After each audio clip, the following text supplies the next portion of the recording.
Hola, muy buenas tardes a todas y todos. Bienvenidas y bienvenidos al Teatro Estefanía Chávez Barragán de la Facultad de Arquitectura de la Universidad Nacional Autónoma de México.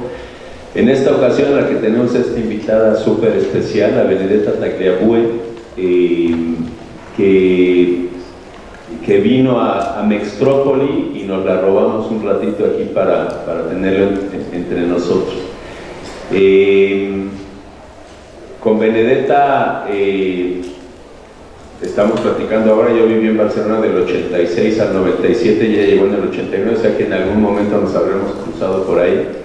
Pero bueno, lo importante es que está con nosotros. No voy a presentarla porque creo que ya es suficientemente conocida, y la mecánica va a ser que Benedetta va a dar una plática, y después Viviana Monsiváis y Nacho Graf, que son profesores de la facultad, harán algunos comentarios y coordinarán las intervenciones después de la exposición. Entonces le dejo el micrófono a Benedetta. Bienvenida.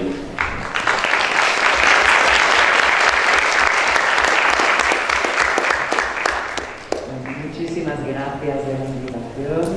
Estoy muy agradecida de estar con vosotros. Y hoy os explico un poquito una conferencia similar a la que vi ayer en Mextrópoli, que era a propósito de reparar la ciudad. Y bueno, haré así para que cambien las diapositivas, ¿de acuerdo? Cuando hago así, cambiamos.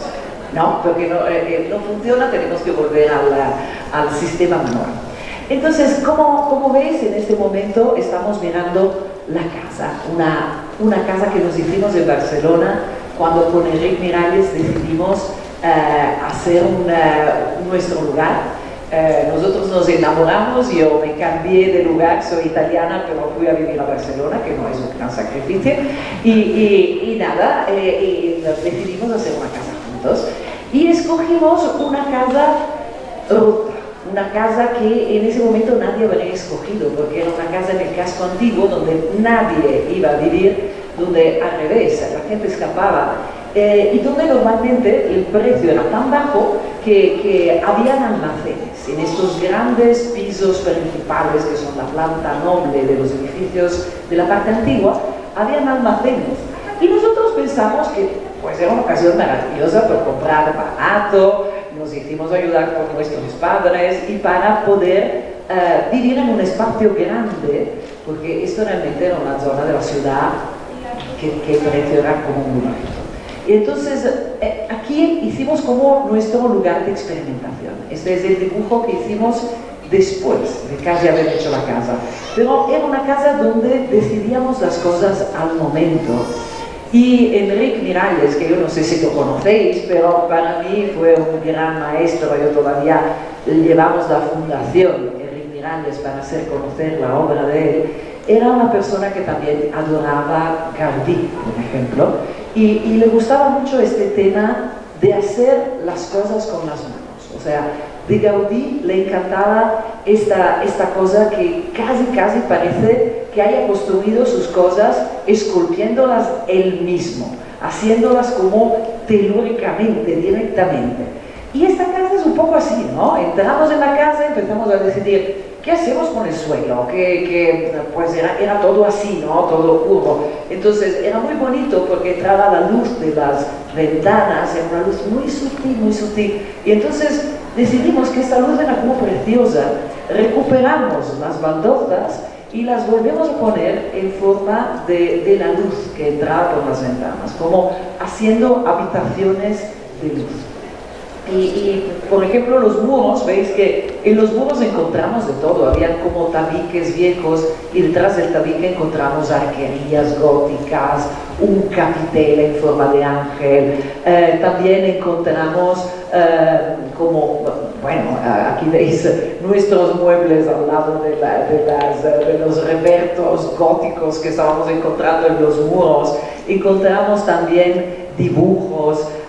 Esta sala, por ejemplo, era una sala, pues imaginaros, llenos de pulgas, pintadas a la cal, con muchos archivos de bolsas y botones, y la sorpresa fue cuando rascando las paredes, un papel pintado antiguo, dejó ver estos dibujos que son en las 4 paredes increíbles.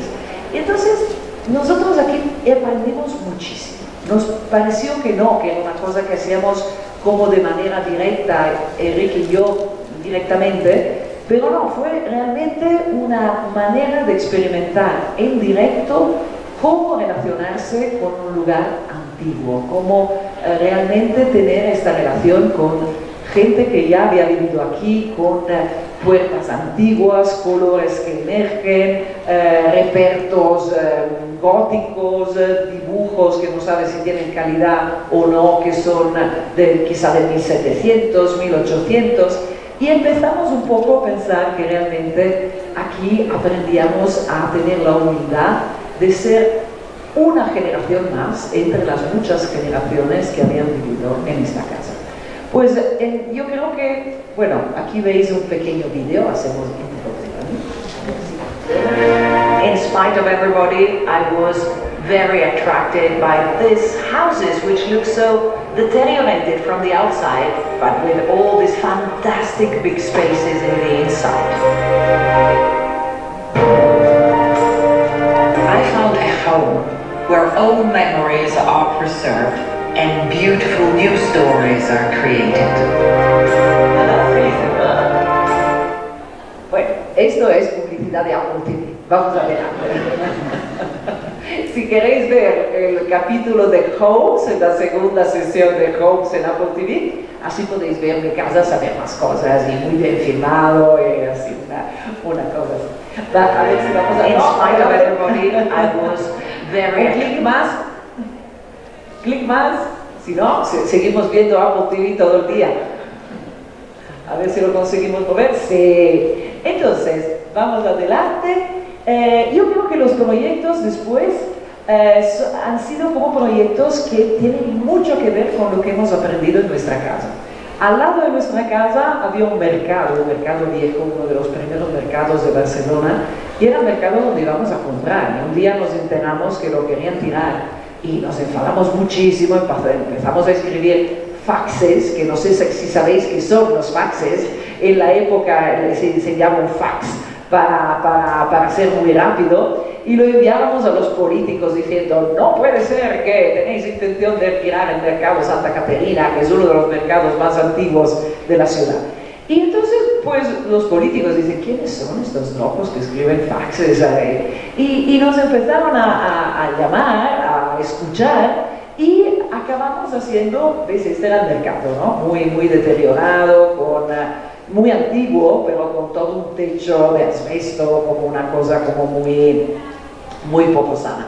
Pero entonces empezamos a trabajar con los políticos que decían: pues vosotros mismos, si os interesa el mercado, a ver qué nos proponéis. Y nosotros empezamos a proponer cosas y a hacer cosas locas, como fotografiar hacia arriba todo el barrio alrededor del mercado, para darnos cuenta de cuánta cantidad de cielo se ve desde el casco antiguo, ¿no? Y aquí eran como los primeros experimentos que hacíamos sin encargo, sin realmente tener ningún dinero que nos cubriera, pero nos gustaba mucho realmente poder entrar en esta conversación con la ciudad, donde le decíamos: a ver, se puede hacer una renovación del casco antiguo sin tirarlo todo, porque nosotros hemos tenido la experiencia en nuestra casa, ¿no? La hemos tirado, la hemos renovado y convivimos con unos muros antiguos. Entonces aquí, por ejemplo, en el barrio habían decidido tirarlo completamente, porque era un barrio como muy denso, muy criminalizado, muy difícil de sanear. Pero nosotros le propusimos hacerlo un poco con una cierta atención. Y el mercado, la renovación del mercado, tenía que ser como una manera de darle una vida al barrio, ¿no? Porque normalmente en esa época, sobre todo, se hacía a través de museos, ¿no? Pones el museo en un barrio complicado y esto te ayuda. Pero en este caso era el mercado. Y yo creo que la función del mercado, una función fabulosa, que realmente podía servir como de potenciador del barrio entero. Entonces aquí veis el mercado que va creciendo. Nosotros hemos puesto como mucho estudio. Este proyecto es un proyecto de más de 10 años de conversaciones, de dibujos, de pruebas, y ahora os lo voy simplificando, pero ha sido realmente un mundo de experimentación y de intentar hacer una renovación de toda una zona en la ciudad, sabiendo que esta pieza y también la belleza y los detalles de esta pieza era fundamental para dejarle vida al resto del barrio. Entonces al final lo acabamos, se ve mucho este techo hecho de cerámica con un ceramista fabuloso de Barcelona que se llama Toni Cumella, pero no es solo hacer un buen techo, es realmente renovar todo un barrio, renovar un mercado, hacer que el mercado funcione y que a través de ese mercado funcione la vida todo alrededor. Yo digo siempre que es un proyecto muy egoísta, está al lado de la casa que habéis visto, le hemos hecho para tener un buen mercado nosotros. Pero bueno, también este pequeño egoísmo es importante, es un egoísmo inteligente que nosotros arquitectos podemos poner en nuestros proyectos. Pero también hemos hecho, mientras tanto, algún proyecto en el resto de Europa, por ejemplo en Utrecht, aquí, diciendo, pues no hay problema, tenéis que renovar el ayuntamiento, pues nosotros tenemos la fórmula, como nuestra casa. O sea, mantenemos algunos muros y otros no, ponemos algunas cosas alrededor de los muros antiguos, como por ejemplo esta nueva entrada lateral, recuperamos cosas y realmente yo creo que aquí, sin darnos cuenta, empezábamos a hacer unas arquitecturas collage, ¿no? donde las piezas van como compensándose y encontrándose. Bueno, también mientras tanto estábamos haciendo un concurso que ganamos y que era el nuevo Parlamento de Escocia. Es un concurso impresionante donde después realmente tuvimos que enfrentarnos a una ciudad maravillosa, a todo un palacio antiguo que era el Palacio de María Stuarda, que está aquí delante, a toda una historia y a una manera de hacer nueva, donde como veis una casa antigua es parte del complejo, no la tiramos, éramos los únicos de los participantes que no tiramos la casa y todo el nuevo complejo se desarrolla como un collage alrededor de la ciudad antigua de Edimburgo, haciendo como esta mezcla entre piezas como que se parecen a las nuevas piezas de los años 70 o piezas que engloban la parte antigua de la ciudad. Bueno, fue un trabajo impresionante y aquí también hemos intentado como sacarle todo ese gusto institucional que puede tener un edificio como el Parlamento. Son edificios con una seguridad durísima y nosotros intentamos darle como un aire doméstico, introducir todo este mundo como un poco relajado y también hacer desaparecer esta dificultad de la seguridad. Por ejemplo, allá veis que el público que entra por una seguridad muy diferente casi se toca con los miembros del Parlamento para participar de las sesiones plenarias del Parlamento. Bueno, aquí veis la inauguración, de esto hace 20 años, este verano he estado celebrando los 20 años del Parlamento de Escocia.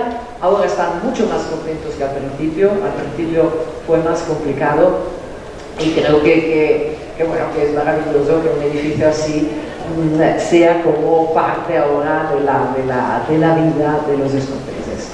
Se ve mucho a la televisión, mis amigos de Inglaterra me envían fotos de cuando hacen los debates parlamentarios y bueno, en esa época la reina Isabel todavía vivía e inauguró el edificio.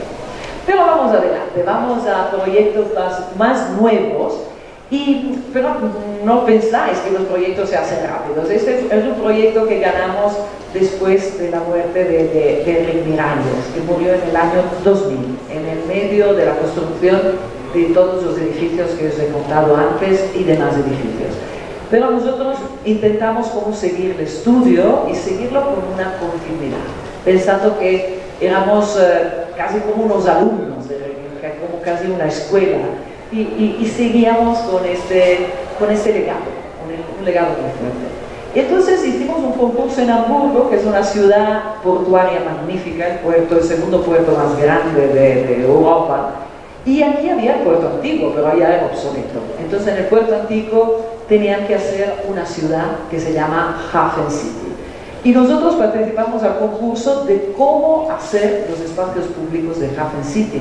Y les propusimos invadir un poco la parte de agua y invadir también con las plazas, como todas estas líneas rectas de los muelles, para hacer como realmente un lugar donde se vuelve a crear este mix entre el espacio donde puedes estar de pie y poner tus pies y el espacio de agua, que es un poco la cosa maravillosa que existía cuando este era un puerto, ¿no? Entonces entraba un barco y de repente el agua desaparece, allá la gente sale, sube, baja y después el barco se va y ya no es así. Y entonces un poco este Hafen City, su belleza es volver a restituir esta posibilidad de entrar casi tocando el agua, casi viviendo encima del agua, y esto se puede hacer a través de algunas plazas flotantes que se llaman pontones y que van como permitiendo que no solo hayas, digamos, plazas que se alargan por encima del agua, pero realmente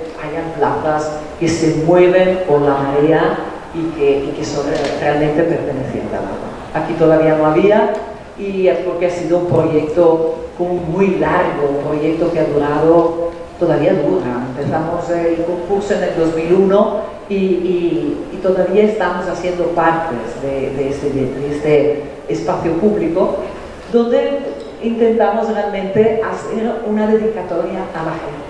O sea que aquí antes eran mercancías. Entonces, bueno, aquí eran mercancías y ahora es la gente que se tiene que mover. Entonces hay realmente que hacer como algo para que la gente se entretenga. Aquí han caído las bombas durante la guerra. Hamburgo fue bombardeada, pero total. Y aquí era tan difícil de construir los muros que los dejaron rotos. Entonces nosotros pudimos hacer un lugar casi como unos ojos de Santa Lucía con sauces que lloran, un poco como también simbólicos, pero realmente el único lugar verde de Hafen City, de la nueva ciudad. Y aquí la gente encuentra sus espacios, ¿no? Si paseas, vas en bicicleta, puedes sentarte aquí, puedes mirar el agua, puedes hacer una vida como muy al aire libre y muy en relación con esta belleza que es una gran cantidad de agua en la parte de ciudad.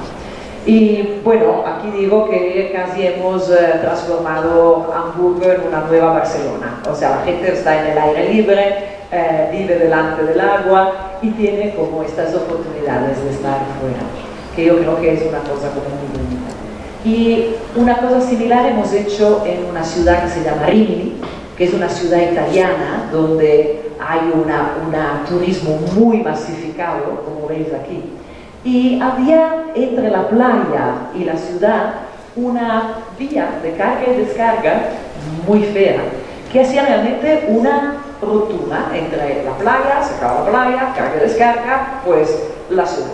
Entonces la misma ciudad hizo un concurso para transformar esta zona en una zona de intermedia, ¿no? Una zona que media entre la playa y la ciudad, y que da unos nuevos servicios y renaturaliza esta parte, que no solo sea la playa, la parte natural, no solo el mar y la playa, pero también este lugar intermedio que puede tener como servicios, una parte de pavimentación de madera, como un deck muy cercano a la playa, ninguna límite entre este deck y la playa, solo la vegetación. Una parte como de pistas para las bicicletas, una parte más cerámica para actividades un poquito más cívicas, y esto es un gran proyecto, un poco como Hafen City, son proyectos urbanos que se desarrollan con mucho tiempo, porque esta ciudad, la ciudad, tienes que tener muchísima paciencia, hay mucha gente que participa,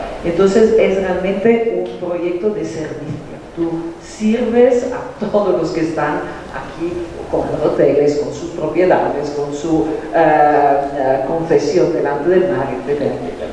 Y nosotros pues intentamos hacer como una relación lo más fluida posible y volver a poner en la ciudad este mundo como más de naturaleza, intentando con todo, ¿no? También con el entretenimiento a través de las baldosas. En Rimini nació Federico Fellini, que era un genio total, que hacía unos dibujos maravillosos, y conocéis sus películas quizás, pero pues era un genio maravilloso. Entonces hay algunas baldosas que llevan Fellini, la danza, algunas otras que llevan la naturaleza, los pescados, y todo esto sirve también un poco para reconocer, ¿no? No solo un masterplan de grandes líneas, pero de detalles que te ayudan a reconocer a través del color, de los dibujos, dónde estás en estos 8,5 kilómetros de Lungomare. Y tengo que decir que es muy bonito, ¿no? Después ves la gente que lo va ocupando, hay actividades deportivas y todo esto es como una transformación de la ciudad, transformación como a través borrar los límites y dar la posibilidad a más actividades y a más personas de disfrutar de la ciudad. Bueno, ahora os llevo muy lejos, os llevo en la China, porque en el 2007 hubo un concurso de estos que haces, nosotros hacemos concurso como, no sé, 10 o 12 al año, y hicimos un concurso para el pabellón Expo Shanghai 2010, el pabellón de España, proponiendo una tecnología que tenía que ser la tecnología del mimbre.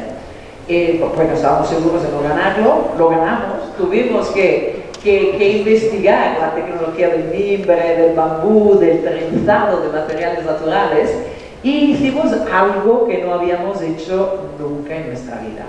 Esto también fue posible porque sabíamos que esto era un pabellón que se desmontaría después de meses, ¿no? Porque estas expos duran 6 meses. Pero ya habíamos propuesto una geometría muy fluida, un poco para representar España, ¿no? España, yo creía que era, pensábamos en el estudio que podía ser representadas con su dinamismo, ¿no? Con su movimiento y también con su artesanía, que es una artesanía muy similar a la que encuentras en la misma China, en la que encuentras aquí en México. Son artesanías primitivas de trenzados que en el fondo son como uno de los primeros lenguajes de la humanidad.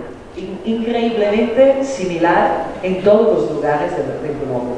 Entonces fue realmente bonito investigar toda la parte artesanal de cómo se podían hacer estos trenzados, desarrollarlos en España, después hacer que lo hicieran en China. Y aquí dentro había exposiciones, esta muy bonita de Isabelle Cochet con un bebé gigante, recordando a todos los chinos que solo podían tener un hijo a esa época, que bueno, que como mínimo podía ser un mito del bebé. Y fue un momento muy mágico, también el edificio funcionaba muy bien, casi como una lámpara.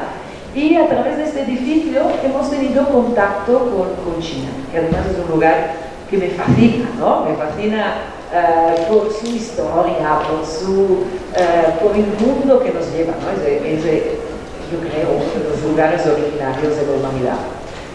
Pero bueno, últimamente hemos ido a China y allá donde estaba el pabellón ya hay otras cosas, hay un lago, hay un parque, pero mira la casualidad, este edificio tenía formas muy redondas, muy suaves, muy orgánicas.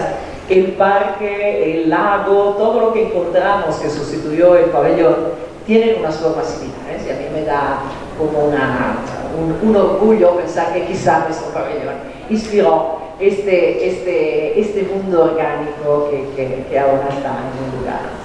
Y estos son algunos de los proyectos que nos llegaron después de hacer el pabellón de España, ¿no? Nos llamaron a hacer cosas como un concurso para una nueva universidad de Business Management en una nueva área de Shanghái. Entonces nosotros lo que pensábamos era que nuestra capacidad es un poco ofrecer edificios que son capaces de mezclarse con el espacio público. Es un poco lo que nos gusta mucho. Nosotros tenemos nosotros digo, vosotros también, ¿no? Nosotros arquitectos de España, creo que de Sudamérica, de Italia también, tenemos un poco esta capacidad de ser arquitectos de la cuchara a la ciudad. O sea, podemos hacer paisajismo y podemos hacer edificio. Esto nos ayuda a atar las arquitecturas que hacemos con el espacio delante, considerarlo casi igual. Y yo creo que esto es como importantísimo porque nos permite dar una relación del edificio con la ciudad alrededor. Y, por ejemplo, una universidad como esta te puede dar la posibilidad no solo de ser un gran edificio fantástico que sirva a los estudiantes, pero de hacer crecer la ciudad a su alrededor y de hacer que alrededor de estos grandes aulas y edificios universitarios también hayan actividades para el público, para la gente que vaya aquí al gimnasio, a la biblioteca, a los restaurantes. Las imágenes que veis son todavía en construcción, porque yo creo que todavía no está bien acabado, se está inaugurando con los primeros estudiantes en estos días. Fue un edificio que se construyó sin nuestra participación, porque en China es como muy complicado. Pero bueno, también es una satisfacción, digamos, que un plano donde espacio público y universidad se mezclan, se realizó, y esto es una cosa bastante nueva para China, que yo creo que ahora, digamos, yo creo que los chinos son personas como muy abiertas de mente, y entonces quieren aprender, y esto es una cosa muy bonita. Incluso llegaron a construir este gran puente encima de la calle, que es algo como muy complicado.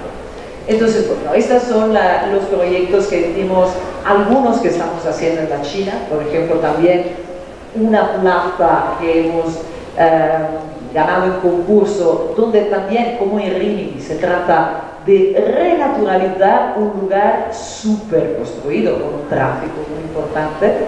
Entonces aquí hacemos como una plaza que es casi como agua, ¿no? Es una cerámica azul que recuerda al cielo, recuerda al mar, y una gradería plantada de verde que separa del tráfico de coches.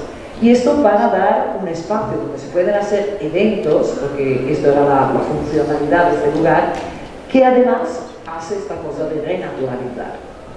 En China hemos hablado mucho del tema de la regeneración urbana, fue un tema importante para ellos, y ya ellos están hablando no solo de regeneración urbana, pero de renaturalización urbana, ¿no? Cómo llevar la naturaleza otra vez en el centro de la ciudad, en los lugares más densos y más construidos de la ciudad. Entonces, esta es una foto aérea de la construcción, que creo que se acabará en estos días o quizá ya haya acabado. Yo iré próximamente a China en octubre, entonces iremos a verla y haremos fotografías de esto. Pero bueno, también en esta exposición quiero hablar de la oportunidad, digamos, de hacer edificios públicos como estaciones de metros, como para intentar dar a estos lugares una calidad doméstica que pueda prevenir situaciones difíciles como las que realmente pasaron en las afueras de París. En las afueras de París, toda la parte de la periferia ha sido como muy complicada, la comunicación era difícil y esto provocó situaciones como estas, ¿no? Motines, casas quemadas, rotas, violencia, delincuencia, pero también arte, como el arte de este artista que se llama GR, que nació en esta zona de la ciudad y que inventó este sistema de decir, sí, nosotros somos un gueto olvidado, pues las personas invisibles, esas personas que ocupan estos lugares se hacen gigantes, enormes, y toman un protagonismo increíble. Ella tuvo un gran éxito con su arte, y cuando nosotros hicimos el concurso intentamos imitar un poco Gerard, pero a la manera de arquitectos, ¿no? Y decir, bueno, nosotros también queremos que estos lugares como un poco periféricos, que nadie se mira, nadie cree que sean interesantes, intentamos ponerlos en nuestra arquitectura, ¿no? En que la estación de metro sea como una gran canopy, una gran cubierta, que sea como un poco similar, que recuerde los colores de estos mercados y recuerde los tejidos de la gente que vive por aquí, que es, por la mayoría son inmigrantes, ¿no? Que vienen de África, porque Francia tiene una gran relación con África. Y con esto hemos presentado el concurso, también tuvimos la suerte de ganarlo y de desarrollar durante más de 10 años este proyecto, donde hay una gran cubierta que crea una plaza, o sea, la ocasión de hacer una estación de metro es más que nada una ocasión, otra vez, de ser un espacio público, y después una entrada que también se parece a esta gran cubierta, donde hay colores, donde hay una ligereza y donde hay la idea que estamos en una periferia, pero no tienes que construir un búnker, al revés. La seguridad aquí será que los ciudadanos noten este lugar como suyo y entonces no tengan ganas de destruirlo. Y para hacer esto también hemos hecho cosas como este workshop, por ejemplo, ¿no? Intentar con las mujeres recién llegadas de Clichy-Montfermeil hacer como unas 2 horas juntas donde ellas preparan antes los tejidos que más les gustan o las joyas que más les gustan de su país, de su cultura, de su lugar, y después juntas estamos como recortando y haciendo un collage, que es una técnica que nosotros utilizamos muchas veces en el estudio, ¿no? Antes de hacer un proyecto siempre hacemos collage. Entonces, claro, cada una de esas mujeres habla un idioma diferente, casi nadie hablaba francés, pero con las manos se movían muy bien. Entonces, recortábamos juntos estos fragmentos de los tejidos que ellas habían escogido y hacíamos juntas este collage, y después cuando ellas lo vieron se rieron mucho, dicen, pero qué tontería hemos hecho, ¿no? Pero bueno, con esta tontería nosotros podemos plasmar, por ejemplo, la secuencia de los colores que después servirá para hacer el interior de la bajada de la metropolitana o la pérgola de la estación metropolitana. Entonces son como interacciones, ¿no? Que buscamos mucho, que nos interesan, y también teóricamente aquí llevamos el proyecto a la Bienal de Venecia. Al final seducimos el famoso artista GR para que hiciera un gran mural en los pocos muros de la estación de Clichy-Montfermeil. Y bueno, y nada, ahora estamos en construcción con esta tuneladora que se llama Mireille, que ha hecho el gran túnel, y ahora, digamos, todo el hormigón que se está tirando y este ojo de luz que después será la entrada principal de la estación de Clichy. Un poco para decir que intentamos hacer una arquitectura que sea como acogedora. Y en Nápoles también hemos hecho una estación, y en un lugar muy complicado, ¿no? Nosotros, Nápoles es una ciudad fantástica, si tenéis ocasión podéis ir, porque todo el mundo cuando va a Italia va a Venecia, va a Roma, pero Nápoles es única, y es una ciudad que tiene un volcán, y es una ciudad volcánica.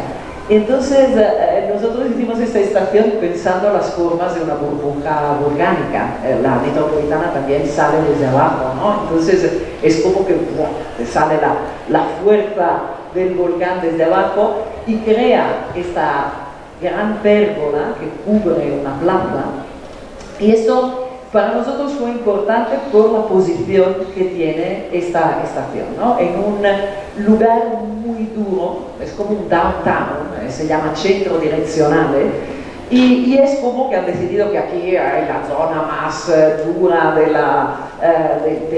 Nápoles, y lo que pasó es que los napolitanos nunca vinieron aquí, era como una ciudad fantasma, había despachos y a las 5 de la tarde ya no había nadie. Entonces hemos intentado romper esta serie de placas de niveles, porque este proyecto era de Kenzo Tange, que había previsto peatones en un nivel, aparcamiento en otro nivel, el tráfico en el tercer nivel, y esto separaba el centro direccional de la ciudad. Entonces nosotros también con esta cubierta también hemos empezado una serie de rampas, ¿no? Veis que el espacio público por debajo de la cubierta, que es la entrada de la estación, es más bajo. Y intentamos cómo conectarlo con rampas, escaleras, y esto en este lugar es una cosa nueva. En cambio, es una cosa muy aceptada en Nápoles, porque Nápoles es una ciudad con muchos niveles, con muchas conexiones, una ciudad realmente increíble. Entonces ahora esta burbuja volcánica de madera natural está en el centro direccionale y rompe un poco esta dureza y otra vez introduce un poco una cierta naturalidad, una cierta naturaleza, que es un poco casi como lo que hemos hecho en Shanghái, lo que hemos hecho en Rimini, intentar renaturalizar el lugar y también introducir un poco de arte, un poco de color, un poco de humor. Estos son los dibujos en los andenes cuando estaban en construcción. Aquí estamos intentando que uno de los artistas murales, Nápoles también es una ciudad con grandes murales, como tenéis vosotros, ellos también tienen más sencillos, muy populares.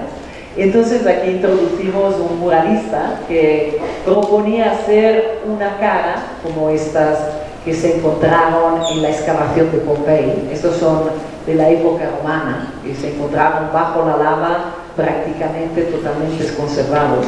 Y tienen una cara que es impresionante. La cara de la gente ahora en Nápoles es así. Se parecen a las estatuas que se encontraron de hace 2000 años. Y entonces él intentaba cómo proponer esto, pero pareció imposible. Entonces entró otro artista que hace estos grandes murales, pero hechos con telas recuperadas, que se llama Andrea Vescovi. Y bueno, de momento pues se acabó el budget, no hacer absolutamente nada. Pero bueno, siempre como arquitecto tenemos que luchar y tenemos que intentar llegar hacia lo mejor que podemos.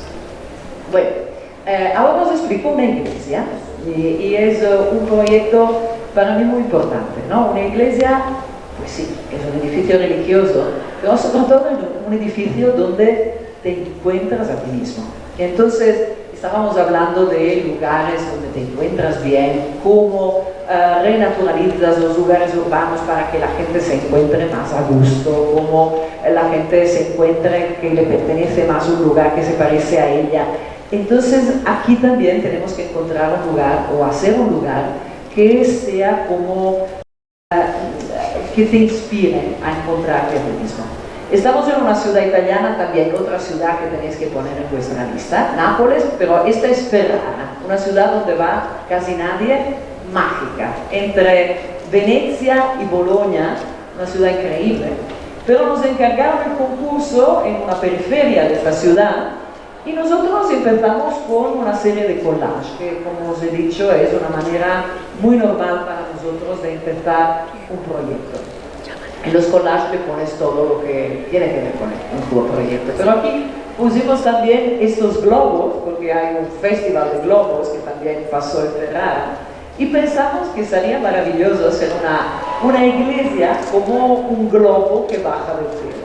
Entonces hicimos miles de estos materiales, algunos también se hacían en tridimensional, y la cosa sorprendente es que después, durante la construcción se parece a estos materiales primeros, ¿no? Estos materiales tridimensionales que mantenemos con dificultad en el estudio porque se destruyen. Ahora, si queréis ir a ver algunos, podéis ir al Colegio de San Ildefonso, donde hemos montado una exposición, gracias a Mextrópoli, y donde hay también algunos de estos modelitos, algunos de estos materiales originales. Y aquí veis esta iglesia como un globo que baja del cielo. Hay una iglesia, la casa del cura, es como una cometa, ¿no? La parte de la cola tiene todas las aulas y la sala de reuniones.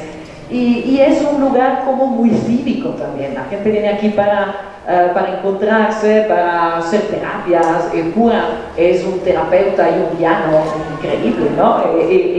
Y hace como terapia con la gente. Y la iglesia realmente funciona como para los vecinos. Cuando hablábamos con el Bisba, con los clientes que son curas, ellos les interesaba mucho cómo la gente entraría aquí, cómo esto puede atraer a la gente.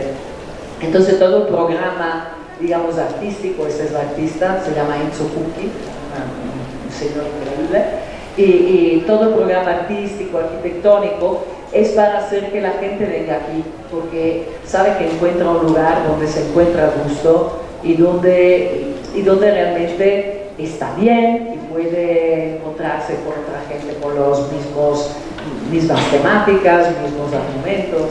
Y este señor es un liturgista, o sea, la persona que interpreta de parte de la iglesia el ritual, cómo lo expresas con el arte y la arquitectura.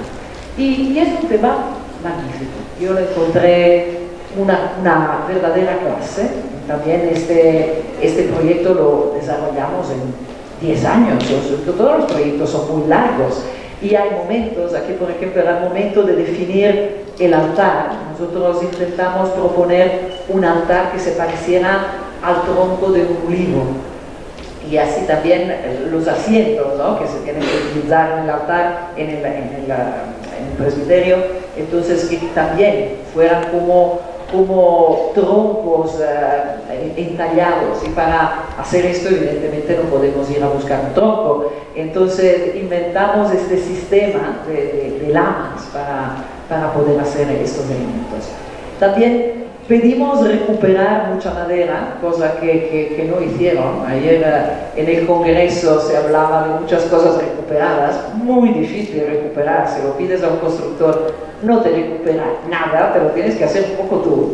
Entonces aquí sí fuimos capaces de recuperar estas grandes vigas en el techo. Esto pero tengo que decir que fue el mismo cura que lo encontró por debajo del Palacio Episcopal de Ferrara.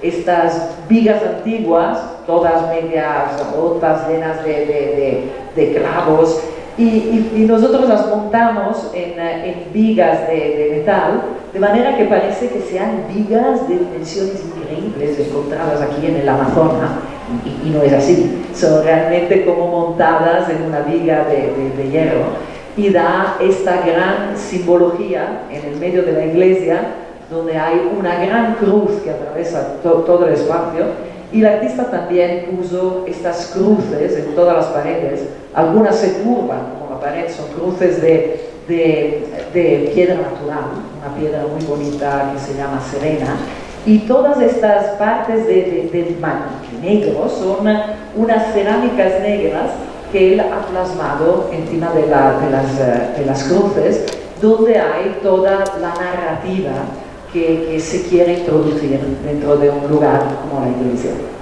Y él me decía, Enzo Cucchi, me decía, ¿quién encuentras artista como yo, tan humilde, que en el lugar más importante de la iglesia no pone su propia caligrafía? Entonces realmente fue fantástico, porque en el lugar de la pala de altar puso la cruz románica, que está con los brazos todos iguales, y alrededor las gemmas, las joyas. Es una cosa típica de la época románica, la croce gemmata, donde cada uno de estas joyas representa los planetas, las estrellas, los ángeles, los santos, la cosmogonía, ¿no? Es un mundo absolutamente fantástico.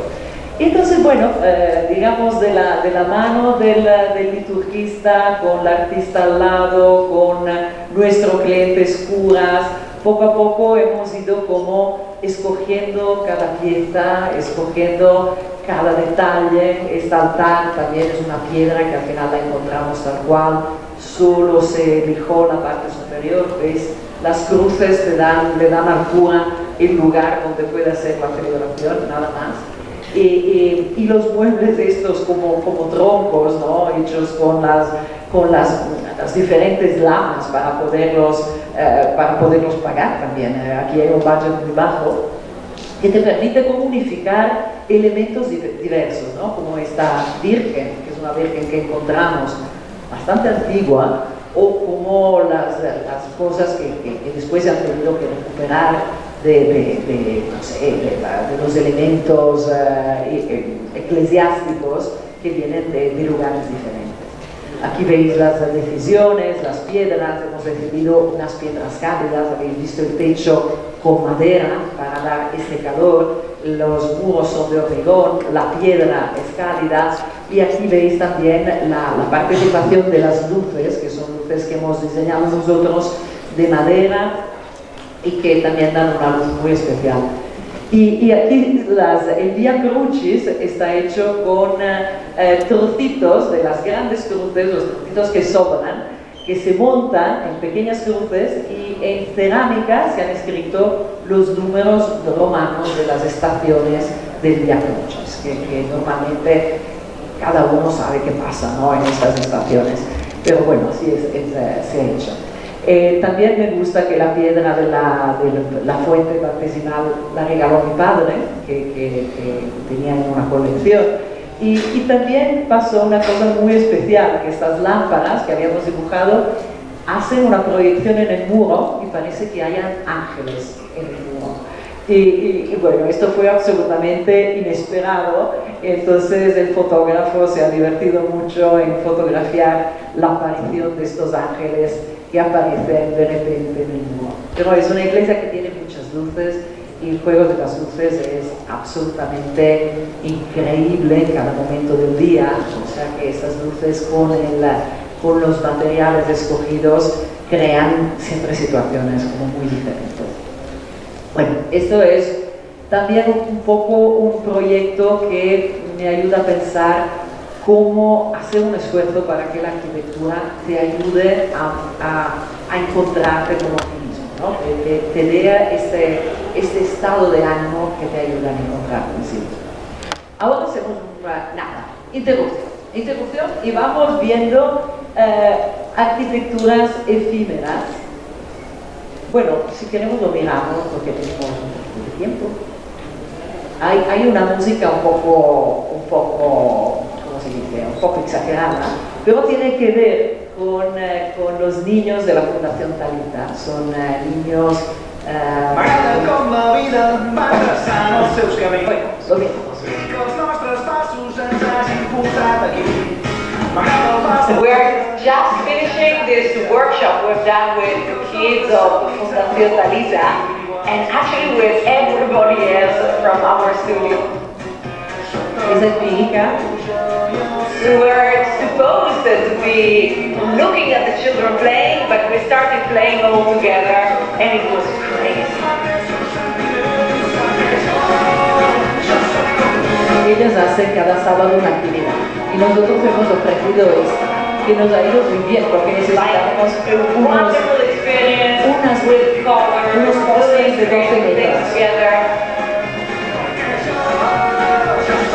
Van a una exposición de muebles. Entonces, después veréis, ¿no? Es un sistema que seguro que lo podéis utilizar también vosotros.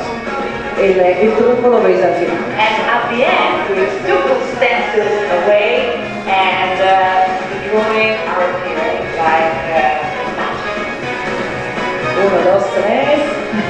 So this is fantastic, and it's making the world of furniture and wood and American hardwood become something more. Bueno, lo conseguimos, lo estábamos destrozando, pero bueno, lo conseguimos, y esto era para una exposición de muebles donde teníamos un espacio de más de 12 metros, y entonces los muebles casi no se veían, estaban muy bajitos, necesitábamos algo más alto. A ver si salimos de esto. Es que es difícil, vamos un poco rápido. Estas son las fotos del evento. Vamos. ¿La habéis visto en el vídeo? Bueno, saltamos, esto lo saltamos. Aquí veis el resultado de este trabajo que se ha colgado en el medio. Era guapísimo. La exposición de muebles está abajo Y estas son una serie de exposiciones organizadas por la Fundación Enric Miralles, que al final hemos fundado por debajo del estudio, que es una fundación que quiere promover el espíritu de Enric Miralles, que era un grande, un fantástico arquitecto con una pasión increíble y que adoraba la experimentación. Entonces, hace unos pocos años, en 2021, 2022, pudimos poner una serie de exposiciones haciendo ver cosas que no se habían visto mucho, como por ejemplo esta mesa, que es la mesa que tenemos en nuestra casa, o estos taburetes, o bueno, fotos más íntimas, documentos más íntimos. Este es el gran standardo que habéis visto cómo lo hemos hecho. Al final hemos conseguido hacerlo en 3 horas, ¿no? Un milagro. Y un mueble que habíamos hecho para la Fundación Álvar Alto, que es como un mueble de juguetes, casi una ciudad de juguetes. Y es, bueno, esta era la serie de exposiciones en Barcelona. En 2021 todos los museos estaban cerrados, nadie sabía qué hacer porque era pandemia, nadie quería dar una exposición para que nadie la viera.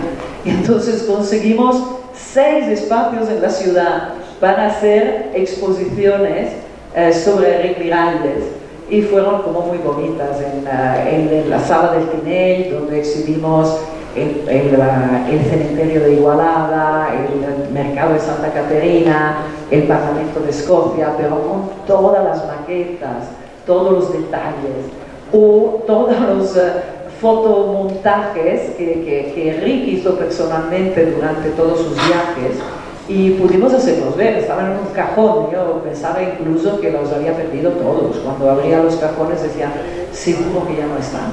Pues sí, estaban. Entonces hicimos ver también, este es el espacio de la Fundación Enric Miralles, uno de los espacios, el espacio de exposición, donde hacemos ver también cómo hemos continuado el estudio, ¿no? Enric Miralles ha empezado, ha dejado unos documentos originales, pero lo más bonito de la fundación es seguir en este espíritu, el espíritu experimentalista de Enric. Y nosotros como estudio tenemos este deseo, ¿no?, de tener esta continuidad y de hacer también cosas diferentes, más con la realidad que va cambiando cada día. Y por ejemplo aquí en Milán hemos hecho un pequeño pabellón para Rocca, que es una gran empresa. Milán tiene una gran expo, en la semana del diseño, y ahora se hace de todo. Y por ejemplo en este porche de la universidad se hacen una serie de elementos que son más bien elementos efímeros que tienen que contar la historia de las empresas, pero sin hacer ver los productos de las empresas. Tienes que transmitir la filosofía. Y entonces aquí transmitimos la filosofía de Rocca con juegos, con este mundo muy dinámico, donde entra el color azul, que es el color del agua. Rocca han hecho hace 100 años baños. Hace 100 años los baños eran un lugar que nadie quería ver, pero ahora sí, son lugares maravillosos. Entonces nos hemos inspirado para hacer este pabellón efímero en los productos de Rocca, y hemos sacado de los productos también todas las formas que después nos han servido para hacer las primeras maquetas, que después poco a poco se han transformado en una maqueta más grande, con más ideas, con estas baldosas historiadas que dicen palabras. Después hemos hecho un juego también que la gente tenía que adivinar caminando cuáles eran las palabras que estábamos diciendo, y eran siempre a casa, ¿no? Porque lo importante es sentirse siempre a casa. Y bueno, y ahora este es el último proyecto que os cuento, que yo creo que es un poco el proyecto importante para esta idea de hacer una arquitectura donde siempre te encuentras a casa, y que para mí es un poco la descubierta importante que nos lleva en el estudio a todos los proyectos. Este es la construcción del Hospital Sant Pau en Barcelona, que fue una verdadera locura. Hace 100 años, ese señor que veis en la estatua, Pau Gil, le encarga a Domènech i Montaner, un arquitecto modernista de los más exagerados, le encarga un hospital para pobres. Es que esto parece todo, pero no un hospital para pobres, ¿no?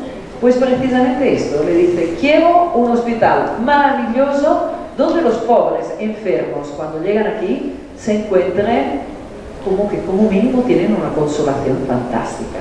Jardines, pabellones coloreados, belleza. Y esta misma filosofía, que en Barcelona funcionó durante más de 100 años. Yo cuando llegué en Barcelona en el 89, el Hospital San Pau funcionaba. Y aquí en esta foto veis esta señora que se llamaba Maggie Keswick. Y quizá conocéis Charles James, que era su marido, este señor. Y ella se enfermó de cáncer. Y cuando se enfermó, empezó a decir, yo no estoy contenta con los hospitales, porque me curan, me dan medicinas, pero me tratan como un número. Yo me siento insultada en mi propia personalidad. Yo no soy una persona cuando voy a los hospitales. Entonces empezó a teorizar, y tiene cuadernos, lugares donde, cerca del hospital, donde tú encuentras belleza. Ella se los encargó a sus amigos arquitectos, ¿no? Como veis, Stirling, OMA, Rogers, Foster, y sus amigos arquitectos le tenían que dar un pabellón bonito, integrado con el jardín, para que la gente que hace la cura oncológica en el hospital pueda escaparse y pueda venir en ese lugar. Entonces nos encargaron un lugar así dentro del Hospital San Pau. Fue también un proyecto largo, pero cuando supimos que había que hacer un pabellón así en el Hospital San Pau, empezamos a mirar el mundo modernista del Hospital San Pau.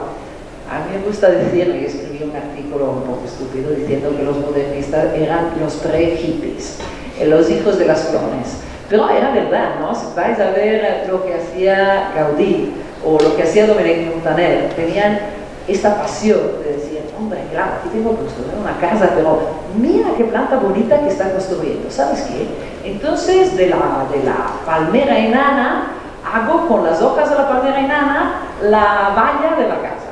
Y así lo encontráis. O las margaritas, pues hago toda una serie de baldosas que representan esto. Pongo unas habitaciones con el color de las flores que encontré. Y esto es realmente lo que hacían los modernistas sin vergüenza, porque, bueno, claro que había un movimiento más liberty, más como floreal, pero ellos eran los más exagerados de toda Europa en todo este movimiento. Entonces nosotros también nos inspiramos en esto de las flores y de las formas orgánicas para hacer maquetas como estas, donde pensábamos, aquí hay una parte donde vives, una parte es donde está el jardín, un patio, no sabíamos muy bien dónde, pero era como muy bonito también, ¿no? Porque en ese momento no había dinero y estábamos como probando con nuestras maquetas a hacer una arquitectura floreal donde las formas orgánicas se mezclaban entre lugares a cielo abierto y lugares cerrados. Entonces, al final decidieron que ese era el lugar por debajo de la oncología del nuevo hospital, el antiguo Hospital San Pau, lo veis abajo, ahora ya no es hospital porque se había vuelto obsoleto, el nuevo hospital es allá, y por debajo de oncología nos dejan un espacio para construir el pabellón Maggie, pero hay una nueva fundación que se llama Cálida y quiere que se llame Cálida, y entonces también sirve como un poco para organizar los niveles de este lugar, que era en la época como un descampado donde iban a aparcar las ambulancias, a tirar la basura. Entonces esto es un posicionamiento del pabellón en dos niveles. Normalmente los pabellones Maggie son en un nivel para permitir un movimiento fácil, pero aquí lo hemos decidido así, un poco para organizar el espacio también y la topografía. La parte del techo es una parte un poco como Santa Caterina, pero súper sencilla, para atraer a la gente que mira este edificio desde lo alto del hospital. Esto nada, esta es una relación entre la forma y la mano y que se parece realmente a un pájaro que vuela. Esto me lo ha dicho uno de las pacientes, ¿no? Es una idea de una paciente que me ha parecido súper bonita. Y nosotros seguimos mirando que este edificio se ha integrado en el paisaje, se ha integrado con el resto del Hospital San Pau. También hemos hecho un esfuerzo como para hacer una fachada que tenga un eco modernista, pero que no sea una copia modernista. Además, aquí no había budget, ¿no? Entonces escogimos este tipo de geometría, que es una geometría muy utilizada en el modernismo catalán, un solo color para diferenciar, y con esto hicimos la fachada, y en el interior creamos un espacio que podía ser como percibido como un único espacio. Y en el jardín pérgolas para dar más protección a la gente que viniera aquí en el centro Magni Cálida. Esta es la construcción con las decisiones de los materiales. El techo, solo con estas baldositas coloradas hacemos todo el dibujo que se ve desde arriba, que parece como un poco un lugar natural. Y este tema del exterior-interior, al final lo hemos mantenido también con, por ejemplo, esta fachada que se aleja del edificio y entra en el jardín. Los materiales de ladrillos coloreados, pero solo un color, una construcción muy sencilla al final, que crea estas gelosías, ¿no? Como en árabe se llaman mashrabías, no sé cómo se llaman, y también la luz entra por la parte de atrás donde no hay ventanas, un poco tamizada, y también aquí hacemos estas rayas que nos gusta hacer, aunque aquí no había un edificio precedente, pero hemos dejado los diferentes colores de la construcción y de la nueva pintura. Y aquí aparece el edificio en el medio del mundo modernista, entre el Hospital Nuevo, el Hospital Modernista, el jardín, organizando otra vez este jardín. Y esto es un poco mientras crece la vegetación. Ahora si de casualidad vais a Barcelona y vais a visitar el centro Cálida, veréis una vegetación fabulosa. Y es un edificio que tiene como aberturas como de abanico hacia el jardín. Esto es el principio que veis que no había vegetación. Ahora esto es más reciente, con más vegetación. Y la cosa importante es que aquí los pacientes de oncología puedan venir y puedan encontrarse de repente como en un lugar protectivo, en un lugar que les da como una sensación, como un momento de bienestar, ¿no? de estar tranquilos. El espacio es doméstico y la idea de Maggi era justamente esta. La mayoría de los Maggi Centers son entrar en la cocina, porque la cocina es el lugar como corazón de la casa, donde además tú puedes actuar, tú puedes hacer una taza de té, como se hacen los ingleses. Y esto es, de repente, no sentirte un paciente pasivo, pero una persona activa. Y una persona. Entonces, todo este espacio tiene que servir para esto. Como ves, es un espacio muy unido, pero que tiene muchos colores, como decía Patricia Urquiola, que nos ha ayudado en escoger todos los muebles y en hacer que los muebles que ella dibujó personalmente, que están producidos por las casas importantes italianas, se regalaran por parte de las casas. Entonces es uno de los Maggi Centers que tiene muebles más de lujos gracias a Patricia Urquiola, que es una designer estupenda. Y bueno, veis que cada ventana mira al jardín, hasta la escalera tiene uno de estos corners donde te puedes parar a estar un poco por tu cuenta, leerte un libro, a pensar o a charlar con un amigo. Hay puertas correderas que permiten hacer clases, hacer terapias, pero a veces abrirlas y mantener esta unidad del espacio, y estas luces que entran, que van cambiando y te dan como relaciones diferentes con el edificio durante el día. Aquí estamos en la planta de arriba y veis que también hay la relación con el jardín, que yo creo que es la razón para que tengamos dos plantas, ¿no? El edificio allá es más, el jardín allá es más alto, entonces tú tú miras desde esa ventana, digamos, el mueble que diseñamos nosotros fue este banco en la ventana, y allá casi no puedes abrirlo, porque ya no es tu propiedad, pero el jardín está del otro lado y tienes esta participación de la naturaleza al interior del edificio. Bueno, entonces yo creo que este proyecto es un pequeño proyecto, menos de 500 metros, pero es un proyecto enorme como concepto, porque nos dio realmente esta idea que la arquitectura más importante es la que te hace sentir a casa. Entonces es lo que intentamos ahora en cualquier proyecto que hacemos, hacer una arquitectura que tome en consideración el sentimiento que provoca la gente mientras disfruta de estos lugares. Bueno, lo dejamos aquí, quizá hay aquí más vegetación, lo dejamos con más vegetación y ya muchísimas gracias de la pena.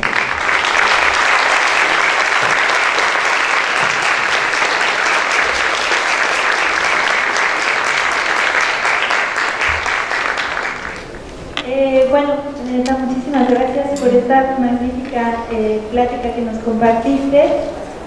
Realmente pues son como una dosis de vitaminas, luego ver tanta creatividad que nos presentas.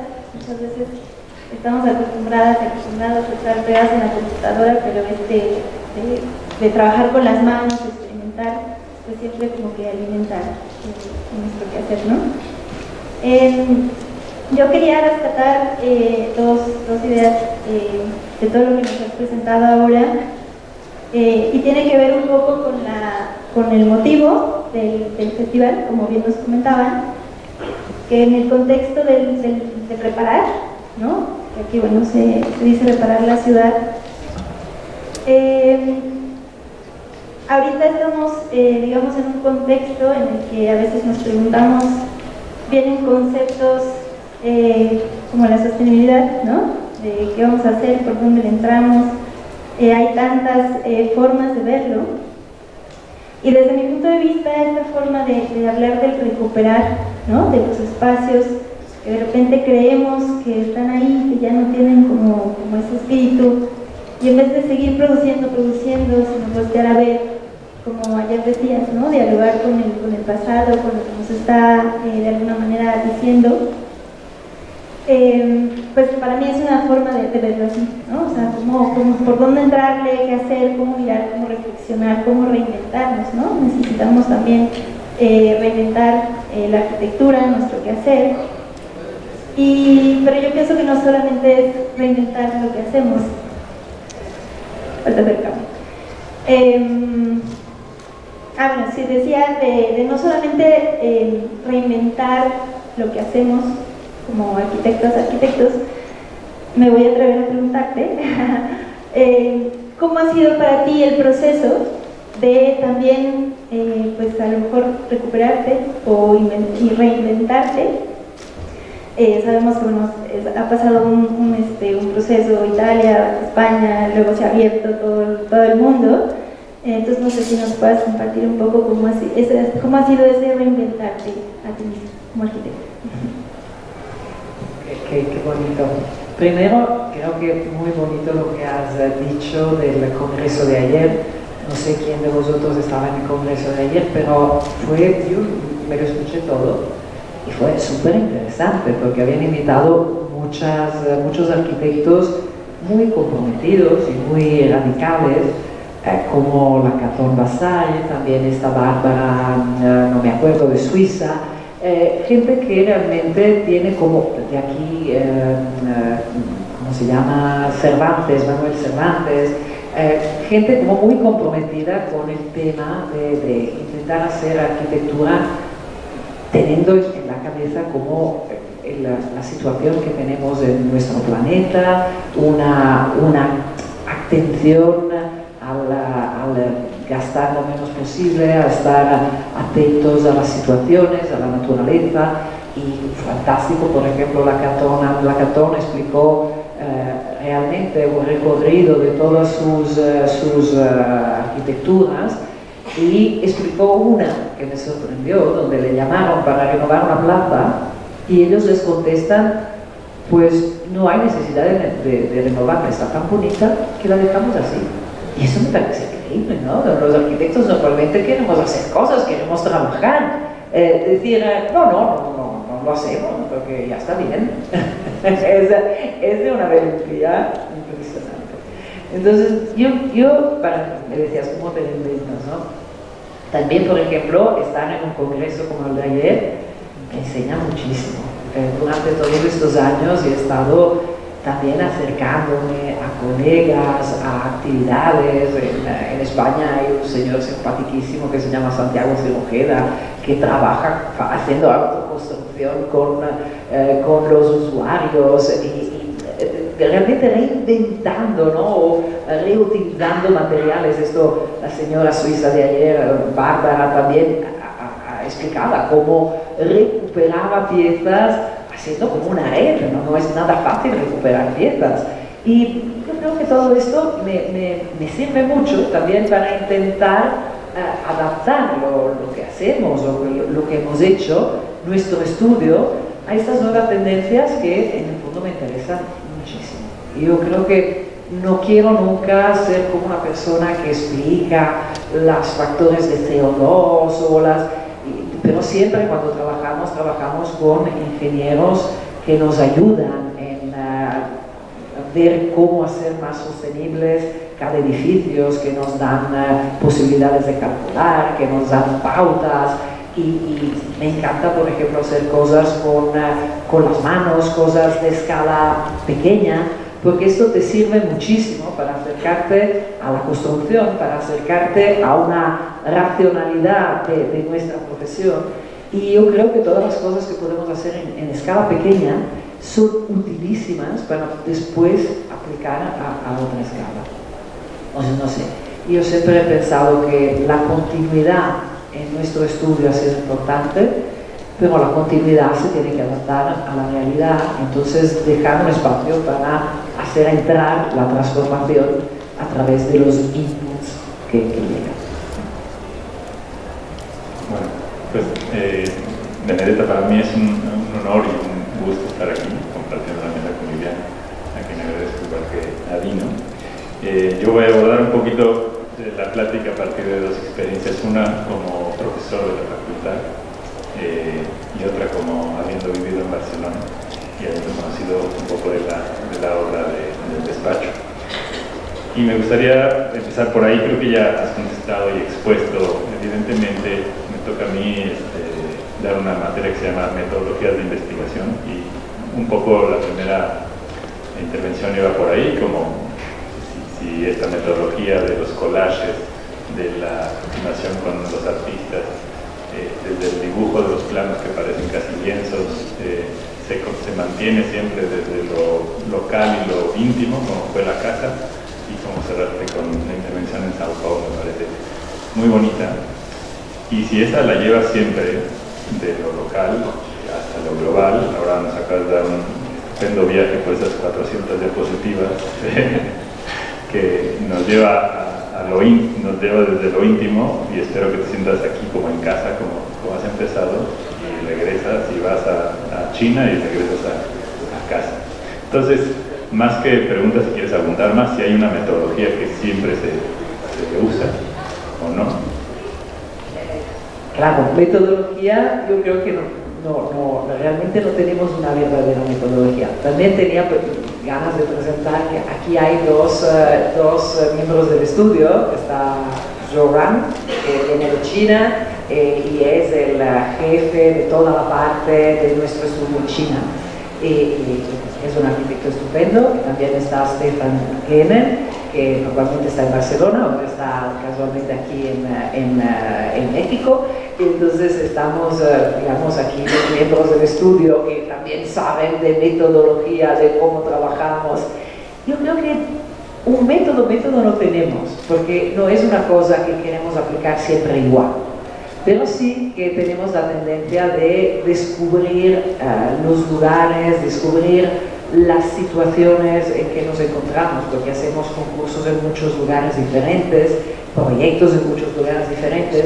Yo creo que collage es una manera como de acercarte con facilidad y también con un sistema manual, ¿no? Porque haces con las manos recortes y lo que hemos visto que hemos hecho con las señoras de Clichy-Montfermeil, que no tenían ninguna idea de lo que estaban haciendo, pero ahora le dices, recorta lo que quieres, y ellas se divertían y lo hacían, ¿no? En el estudio hacemos una cosa parecida, y yo creo que es como introducir, un poco romper el hielo, e introducir materiales que después puedes poner encima de la mesa y ya te sirven para empezar el proyecto.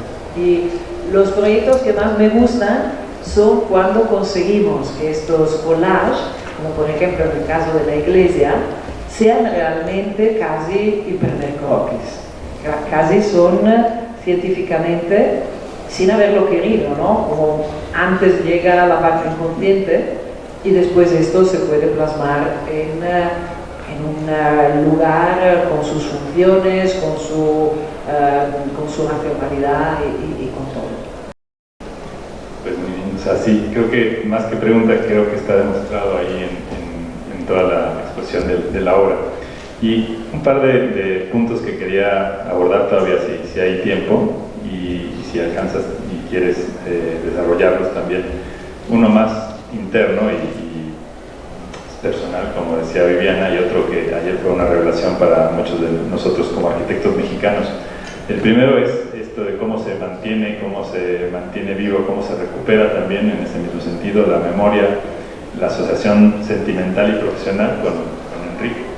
Y yo voy a traer a la mesa por muchas de las cosas que, pues claro, ante la amplia obra quedan un poco veladas. Hay un trabajo estupendo de cómo recuperar a partir del proyecto del Mercado de Santa Catarina el trazado medieval de las calles, que es algo que fue revelador cuando yo pedí información al despacho de Benedetta, que por cierto ahí empujo a los estudiantes para que lo hagan, para que entren en contacto con las oficinas, porque comparten esta información abierta.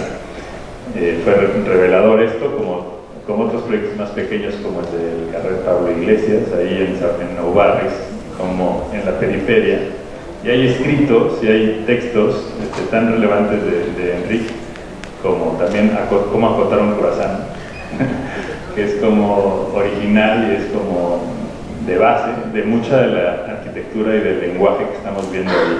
Por ejemplo, que nos hablaras más de cómo recuperas esa identidad sin perder la propia, y en específico de cómo acotar un croissant, si tiene relación con estas formas uniformes. Qué bonito. Eso del croissant es una cosa que no sé si Enrique se lo imaginaba, pero es lo que más se recuerda de Rick Miralles. Imagínate que ahora me lo piden amigos paneleros que tienen como, por ejemplo, una industria de pan y quieren tener el croissant de Rick Miralles a la entrada de la industria. Y bueno, pero es una cosa muy bonita, porque Enrique en esa época no había ordenadores y era un maestro de cómo dibujar las curvas. Y entonces decía, cualquier cosa orgánica se puede dibujar geométricamente con un sistema. Y entonces con eso del croissant, bromeando con Eva Prats, que ahora es una arquitecta muy conocida, entonces era una joven estudiante que estaba en el estudio y que adoraba los croissants. Entonces le dice, ahora le explicamos cómo hasta el croissant se puede dibujar como una geometría muy precisa. Y fue muy bonito, pero realmente esto se puede aplicar a todo. Ahora vosotros tenéis sistemas de dibujo muy diferentes, fantásticos, que os permiten hacer geometrías complicadas. Yo creo que a la época, cuando en los años 90 hacíamos geometrías más complicadas, los constructores nos decían que no estáis locos, y nosotros intentando decir, pero no, si esto se puede hacer. Después, cuando se empezó como la introducción del mundo digital, el mundo digital funciona para dibujar, pero también para construir. Por ejemplo, el pabellón de España ha sido facilísimo en el sentido de la construcción, porque nosotros dábamos esta geometría compleja, pues se la dábamos en un file, lo recibían en la China y el mismo file pues va en construcción, sirve para la producción. Y entonces, digamos, a partir de ese momento, con el mundo digital, ha podido introducirse una parte más orgánica de curvas, que después nos ha llevado también a una especie de náusea, ¿no? Es un poco complicado, pero al principio, cuando era cortar un croissant, no había casi nadie que supiera utilizar el compás como lo hacía Eric Miralles. Bueno, yo quería retomar un poco los dos elementos que te comenté que quería poner en relevancia, ¿no? De todo lo que nos mostraste. Uno era el de reparar, ¿no? De reparar. Y el otro era justamente el contacto con la gente, ¿no? La importancia de realmente hacer una conexión con quienes están ahí, quienes habitan, qué significan los espacios para las personas. Nos presentaste muchos ejemplos, ¿no? Bueno, lo pongo en relevancia justamente porque que siempre trato en mis clases, ¿no? De ver los territorios, las territorialidades de las personas, cómo se construyen. Me llamó mucho la atención el proyecto Ferrara. Yo viví en Ferrara un año, no en el tiempo en el que ya estaba construida, no me tocó conocerla, pero bueno, así anecdóticamente es una ciudad pues básicamente de estudiantes, ¿no? Que solo van a estudiar, hay muchas personas mayores viviendo allí, pero realmente la vida se construye, o sea, la vida así activa de los jóvenes y jóvenes se construye los miércoles, ¿no? Que las fiestas son los miércoles, porque los viernes todo el mundo se va fuera de Ferrara, porque en Ferrara no hay mucho, ¿no? Eso es lo que se decía. Pero uno de los festivales más importantes y que todo el mundo esperaba, porque precisamente creo que es cuando entra la primavera, es el de Le Montgolfiere, ¿no? Estos globos aerostáticos que nos cuentas como el concepto. Y pues es muy bonito ver cómo se refleja, ¿no? Esa como lo que le da la chispa, la alegría a la población. Y pues nada más quisiera ver si nos puedes compartir un poco más cómo ha sido ese acercamiento, ¿no? También el proyecto de la estación en París, que es súper importante, ¿no? Comprender en el contexto en el que se está actuando y que no se puede dejar de lado, ¿no? Yo creo que el tema de la gente es un tema muy importante, ¿no? Yo creo que es fundamental, ¿no? ¿Para qué sirve este auditorio? Pues para esto, para que vosotros estéis sentados, que haya alguien aquí explicando cosas, que haya una vida dentro, ¿no? Si no, no tendría mucho sentido. Y yo creo que es como muy importante tomar en consideración esto mientras estamos proyectando, y creo que se puede hacer más y más, ¿no? Es un tema como la inclusión, la relación del público, de los movimientos, de los flujos, del interés de los ojos de las personas. Yo creo que es algo que podemos como intensificar, y es muy interesante mantenerlo como el centro de la proyectación. Entonces, pues nosotros intentamos mantenerlo, intentamos hacerlo, pero también me gusta volver a los edificios y ver qué efecto hacen nuestros edificios en las personas. Y pues no siempre puedes, pero intentas hacerlo, y yo creo que es un tema de futuro, que me interesa de manera especial, y que se ha encontrado, ahora me gustaría como también investigarlo, ¿no? Tener más informaciones. Por ejemplo, también trabajando en la China tienes esta información del Feng Shui, que yo no sé, Laurent, que diría del Feng Shui, diría, ¡ay, qué vergüenza la Benedetta que habla de Feng Shui! Pero es un tema muy interesante, ¿no? Es un tema de cómo impactan las construcciones, que en el fondo es lo que nosotros hacemos, en la energía, ¿no? Y es bonito porque en la China, que seguramente ha pasado por todo el tema maoísta, la revolución cultural y todo esto, muy poca gente te habla directamente de Feng Shui. Pero cuando construimos en Taiwán, construimos una headquarter para una gran compañía, y presentábamos a los directores de la compañía. Pues todos los directores miraban la maqueta y nos comentaban cosas en relación al Feng Shui.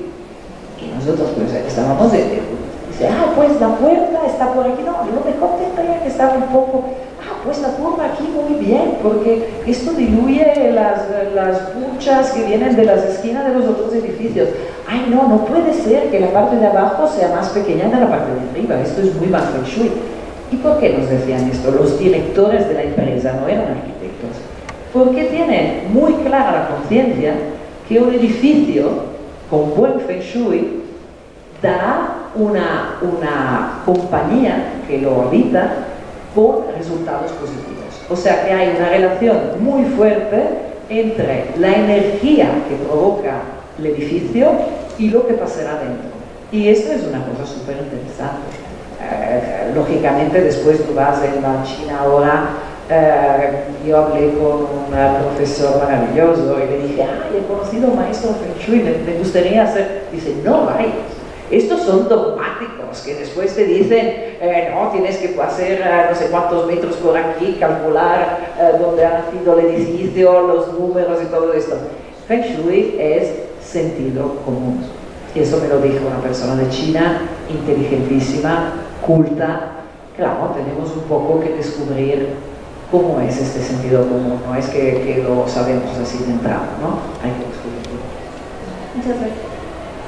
Bueno, sí, yo creo que eso es importante porque si volviera al punto de la metodología, creo que en todos los proyectos hay una identidad en cada lugar que se atiende. Yo no sé si hay espacio también para preguntas, pero también quería abordar un poco, ayer se mencionó sobre una nueva ley en España que habla de la calidad de la arquitectura. Y bueno, pues esto sí, a veces aquí estamos promulgando leyes y reformas constitucionales polémicas o no. Llegar hasta el punto para nosotros como arquitectos, colegas o estudiantes, hablar de una ley de calidad de arquitectura aquí todavía a mí me parece como muy lejano. ¿Qué te parece a ti estando allá, siendo italiana, habiendo vivido por el mundo y estando ahora en España? Me parece algo muy importante. Iñaki Carnicero, que es el secretario general de toda la parte de vivienda, urbanismo y medio ambiente en España, y que es una persona que yo admiro mucho, porque un gran arquitecto también, curator, él fue el curator del pabellón de la Bienal de Venecia, pabellón España, que ganó el León de Oro, una persona de grandísima capacidad, ahora está allá en el ministerio dedicado a mejorar la situación de la vida de los arquitectos, o sea, mejorar nuestra profesión. Y esto de introducir una ley de calidad de la arquitectura me parece una idea genial de dar una importancia no solo a la construcción en sí misma, pero a la calidad. Lo que decía, pero era, no es fácil. La calidad de la arquitectura es algo que empíricamente tú sabes ver, ¿no? Si este edificio es bonito, si nos gusta o si tiene un buen efecto, pero definirlo es muy complicado, ¿no? Pero ya es mucho intentar cómo ponerlo en el mapa. Es algo importantísimo. Entonces estoy muy agradecida a Iñaki Carnicero que está haciendo este sacrificio. Mientras está en el ministerio no puede hacer de arquitecto, no puede hacer ninguna actividad personal. Realmente está haciendo, yo creo, un sacrificio para nosotros y para la arquitectura de España. Yo creo que habrá tiempo para algunas preguntas. No sé si alguien quienes nos acompañan. ¿Quién, Ronald? ¿Tú o yo? Vas. Okay. Me llama la atención el trabajo me llama la atención mucho, tiene que ver un poco con lo que mencionabas de Crozan, que mucha de la arquitectura que produce el despacho es digamos, se podría sentir como compleja, que parte como de lo mostraste ahorita con el trabajo de trabajar el collage, hacer más expresivo las ideas para poder plasmarlas en el espacio. Y creo que al día de hoy la arquitectura que ustedes desarrollan sí se siente como ese sentir artesanal, digamos, es una complejidad que viene de la mano, a pesar de que ya tenemos herramientas digitales para poder materializarlas. Y la pregunta la quería como elaborar, pero creo que la has ido respondiendo con los comentarios de ellos, y simplemente es preguntar ¿qué tanto de este sentir artesanal se materializa a la hora de construir? O sea, ¿qué tanto estas ideas que parten de una mano, que son cálidas, se materializan con los contratistas y los proyectos a la hora de edificar? Bueno, es una buena pregunta. Esto de la manualidad y de mantener la manualidad en el despacho ya era muy fuerte en la época en que no había una presencia digital tan importante, pero ahora lo tenemos que mantener un poco porque queremos, ¿no? Porque es muy fácil tener un estudio de arquitectura donde manualmente no haces nada. Y creo que es como importante, por ejemplo, hacemos muchas maquetas, hacemos esos collages, mantenemos, digamos, papeles físicos en las mesas, es algo que intentamos como mantener. Yo ahora mientras hablaba me acuerdo que, bueno, al principio de yo estar en Barcelona en el 90, Enrique me explicaba los edificios y me decía, ¿no es fabuloso? Piensa que en cualquier lugar del edificio pasa una mano, o más veces, porque todavía el edificio se construye, o mínimo a la época y muchas veces ahora se construía con personas. Entonces, la arquitectura es algo hecha con la mano, en principio, ¿no? Si haces el hormigón también, después lo pules o pasas, ¿no? Siempre hay este pasaje manual muy importante. Ahora seguramente vamos en una posibilidad de construir también con plotters, con maneras como diferentes de construcción, pero yo creo que la interacción entre la mano y los mecanismos que tendremos a disposición, entre los cuales tendremos la inteligencia artificial, pues yo todavía no la conozco bien, pero me parece que será impresionante. Yo creo que la mano siempre tiene que tener su lugar. Tengo esta sensación. Creo que es mi turno. Bueno, Benedetta, aquí. Pues mil gracias por tu charla. La verdad es que he seguido tu trabajo desde que vivíamos en Barcelona, Nacho, Fito y yo. ¿No? Yo trabajaba en otro despacho. Compartíamos a Makoto, me parece, ¿no? A Makoto, ¿verdad? Sí. Yo estaba con Toyoito. España con él. Sí. Makoto Fukuda. Y bueno, también es cierto que Enrique era profesor en UPC. Yo lo recuerdo cuando llegué, que había varias tesis que estaban esperando.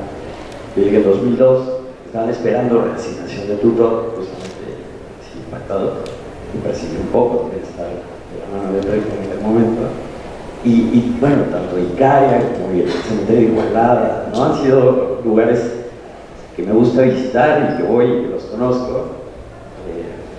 El edificio de gas natural tuvo sus temas interesantes, pero por ahí. Es decir, he estado muy impregnado, muy empapado, siempre me ha gustado actuar y hacer los dos, por esto por aquí.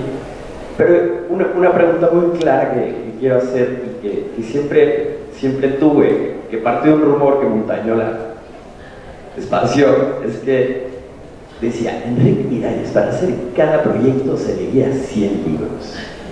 Entonces me gustaría que aclararas este rumor que tenemos desde hace muchos años. ¿Qué tan real? Yo creo que sí hay una parte real que está detrás, no sé si 100, pero me gustaría que comentaras. Bueno, Enrique Miralles era un enamorado de los libros, pero tampoco era un método, digamos, y ahora ese proyecto me leo 100 libros, no. No, era que le encantaban los libros y leía mucho. Y después yo descubrí una cosa, porque descubrí que mi hija es un poco disléxica, muy poco. Entonces me explicaron que para que una persona sea disléxica, uno de los padres tiene que serlo. Pues yo no lo soy. Entonces lo era Enrique. Y claro, la dificultad de los disléxicos a veces es leer. Pero yo tengo la sensación que Enrique había como sublimado esa dificultad de leer con una imagen. Entonces yo leía muchas veces al lado de Enrique, ¿no? Te pones al lado y lees la misma página, pues imposible. Cuando yo había llegado a mitad de la primera página, él giraba la página, había leído 2. Y yo creo que él hacía esta cosa de ver la escritura también como una imagen. Y era un poco su manía. Para él todo era una imagen, todo tenía como un significado, como de arquitectura. Y esto era un poco su grandísima capacidad. Tenía como esta capacidad de captar las formas, las cosas, las ideas, eran como escrituras las imágenes. Y bueno, entonces él amaba los libros y siempre que dibujaba, es verdad que tenía un libro a su lado, pero cambiaban los libros. No copiaba directamente, pero era como una compañía.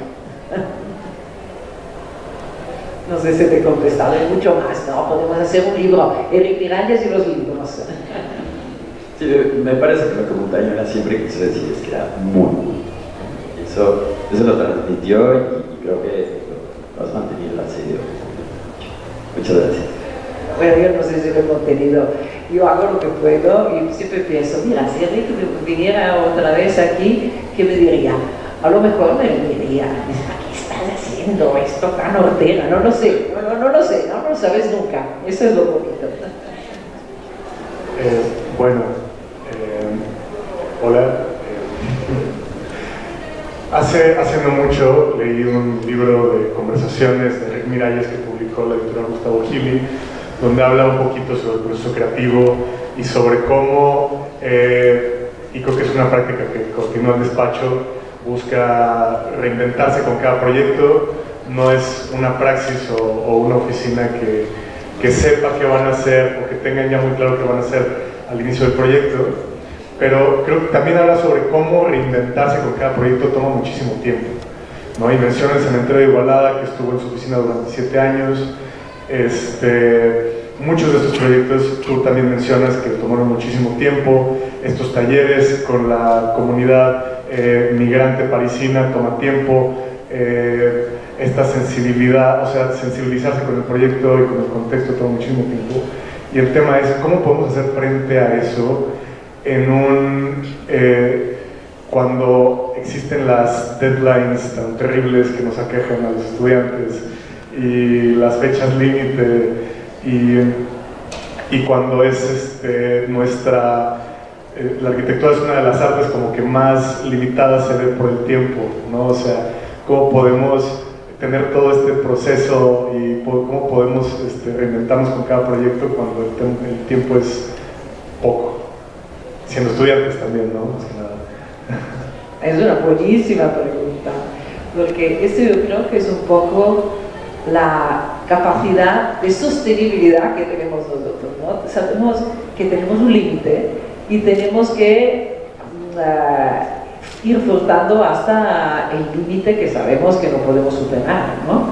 También ayer estaba hablando con una persona muy inteligente que me hacía considerar, me decía, ay, sí, me ha gustado tu charla, bueno, tú tienes que ser una buena empresaria. Pues digo, qué bien, ¿no? Mira, también esta es una parte lógica, ¿no? Si no haces también una definición sostenible de cómo mantienes tu empresa, también desde el punto de vista económico, práctico, pues puedes tener muchas ideas muy bonitas, pero no las puedes mantener en el tiempo. Entonces yo creo que a Eric también le pasaba algo similar. Él dibujaba y redibujaba. O sea que el Parlamento de Skopje, yo le decía, bueno, pues sábado salimos con los niños. No puedo, tengo que dibujar. Has estado muy bien. No, esto hay que mejorarlo. Y entonces esto llegaba un momento en que tienes que parar, porque si no el edificio no va adelante, si no el cliente se enfada contigo y te dice que ya está, que va a buscar otro arquitecto. Entonces hay que encontrar el límite, hay que encontrar la sostenibilidad en esto y pues intentar hacer lo que puedes.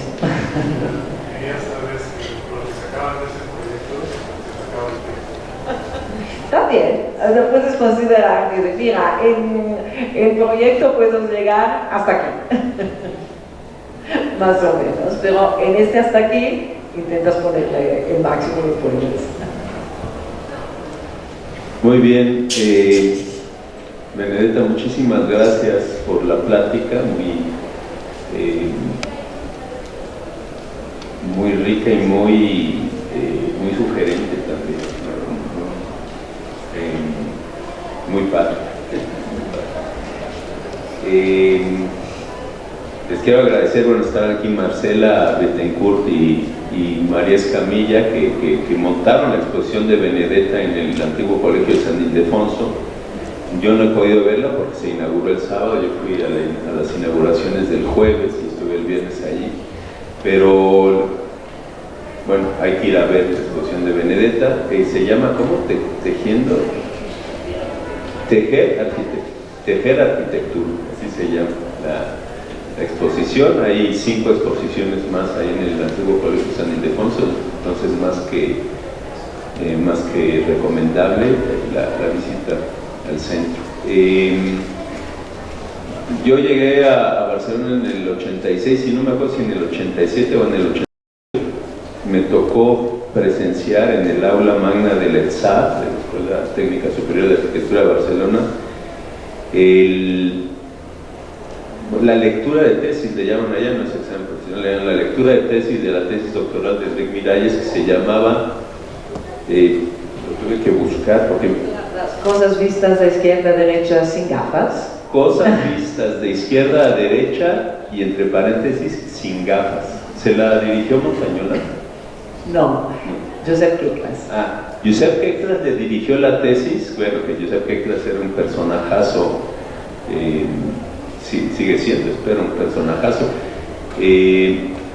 Estamos hablando de hace, ¿qué? 37 años. Pero en ese examen estuvo Aldo Rossi. Si no me equivoco, Aldo Rossi fue uno de los miembros de ese jurado. Quizá Juan Navarro Valdebé. Juan Navarro Valdebé, quizás. ¿No? Yo recuerdo a Aldo Rossi y sí recuerdo a Josep Queclas, que después como director se atrevió a Rafael Moneo, que Rafael Moneo después además escribió una reflexión sobre esa tesis. Porque lo suspendió. Sí, exactamente. Eso fue muy fuerte, que fue como muy polémico, ¿no? No me acuerdo cuál haya sido la argumentación de Rafael Moneo para reprobarlo. Reprobó a Enric Miralles en su examen doctoral. Sabes que eso es un tema muy bonito, porque es realmente un tema de ruptura de términos académicos. Y Rafael lo suspendió y le supo muy mal, tanto que en el funeral de Enric, Rafael me mencionó esto, me dijo, no sé si lo sabes, pero yo a su tesis doctoral estúpidamente le suspendí. Y él dijo estúpidamente en ese momento, estaba muy conmocionado, muy triste. Y yo pensé, ¿cómo que no lo sé? Claro que lo sé. Y después fue como escribiendo varios artículos. En el primero que escribió, pues dijo, bueno, no lo comprendí muy bien, bueno, quizás sí. Y en el segundo ya volvió a escribir, no, he hecho muy bien en suspenderlo, porque nadie tendría que copiar esta manera de hacer. Enric se lo podía permitir, los demás no. Porque era realmente romper los esquemas de una manera peligrosa, ¿no? Entonces, no lo sé, es una cuestión. Ir contra lo establecido, ¿no? Pero ahora se ha publicado una parte de la tesis de Enric que es muy, muy bonita. Sí. Muy bonita. Bueno, sí, la verdad es que hay que leer, ¿no? Y hay que leer las reflexiones de Moneo. Que además Moneo es un personajazo que aquí no nos damos cuenta de la trascendencia que tuvo. Madrileño, profesor en el ETSAR, en los años dorados del ETSAR, cuando Oriol Bohigas era director, que se le llevaba la clase ahí, y bueno, luego la carrera que ha tenido Moneo, y sí, bueno, esa relación con ese joven rebelde, rebelde, efectivamente. Pues muchísimas gracias. Nosotros tenemos este librito que se llama Libro de Visitantes Distinguidos y Distinguidas de la FAM. Entonces vamos a pedir a Benedetta que nos lo firme, pero ya será ahora que esté con más tranquila. Un privilegio tenerte aquí, Benedetta, y muchas gracias a Viviana Monsiváis, a Nacho Graf por sus comentarios, a Marcela y a María por haber traído a Benedetta. Y gracias a todas y todos ustedes, nos vemos pronto. Muchas gracias.